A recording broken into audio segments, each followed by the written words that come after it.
In class, we've been looking at the 10 provinces of Canada and the 3 territories. I asked you to take a look and get some notes. As we go over these, you'll need to stop this video a few times over, get the notes you need to get, and then be able to move on. And looking at the locations, the absolute locations were used for each capital city. In British Columbia, for example, Victoria is located at 54 North, 120 West. One theme you'll see throughout is that the Rocky Mountains and the Canadian Shield play a very large role in the physical geography of Canada.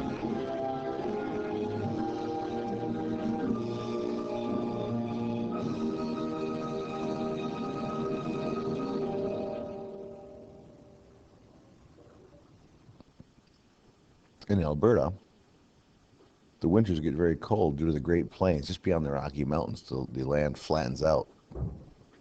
The Arctic cold winds come in. If you do travel to Calgary, Alberta ever, you'll notice that the rodeo is one of the most famous things to do there. But another interesting point we found is there's no sales tax, so the malls do great business. In Quebec, the French-speaking province, you'll also again see the Canadian Shield plays a large role, especially as you get around the Hudson Bay area. And again, this area is very rocky, full of minerals. It's also one of the most populated places in Canada with 8.8 million people. It has very 4 distinct seasons. It reaches down south into the New York, Michigan area. So you'll see it has something similar to what we're used to. The Canadian Shield, as I mentioned before, as well as the St. Lawrence River, play a major role here. Get goods in and out. Saskatchewan, with Regina as the capital, very 4 distinct seasons. North area is Arctic. The Great Plains and the Canadian Shield again, quite a bit here. One thing I found interesting was the German heritage. 30% of the peoples here are German, or German in their background. Again, please feel free to stop the video as needed to get your notes. In Manitoba, is so flat that it keeps the northern part frozen. The southern part has short summers. 1.2 million people here. It is the polar bear capital. Churchill is the polar bear capital. If you look up Churchill, you'll find pictures of polar bears everywhere. And again, there's that Canadian Shield. And Lake Winnipeg, right in this area here, is one of the largest lakes in the land. And it also butts up against the Hudson Bay. New Brunswick, as we're getting along now to the Atlantic coast,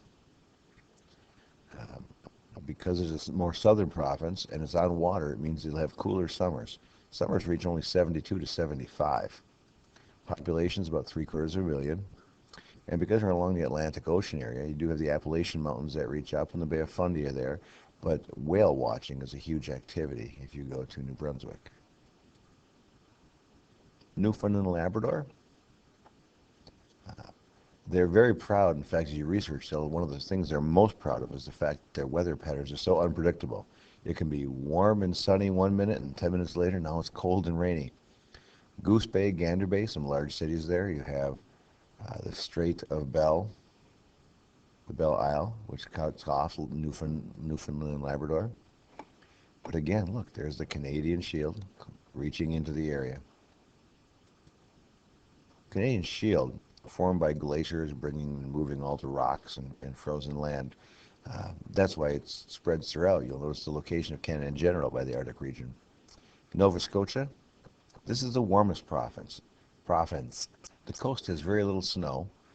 They do have warm summers. Hundreds of lakes do dot this land.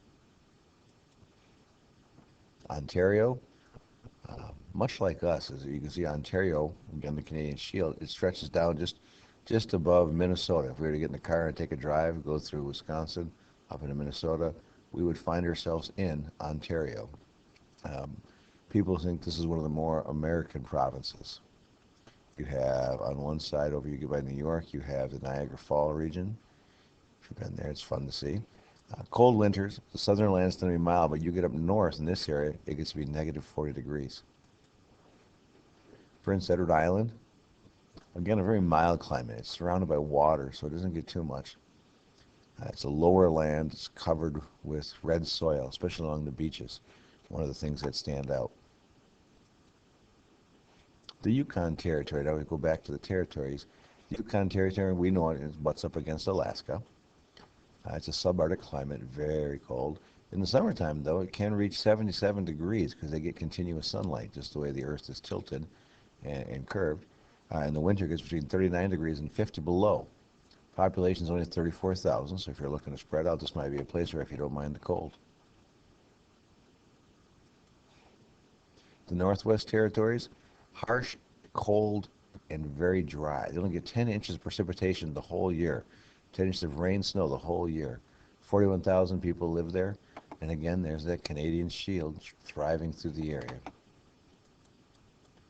And Nunavut, with a capital of Iqaluit, the Arctic climate again, 55 degrees, negative 35 degrees, only 31,000 people, and most of the land, as you can see as you look around, over half of the land is all islands.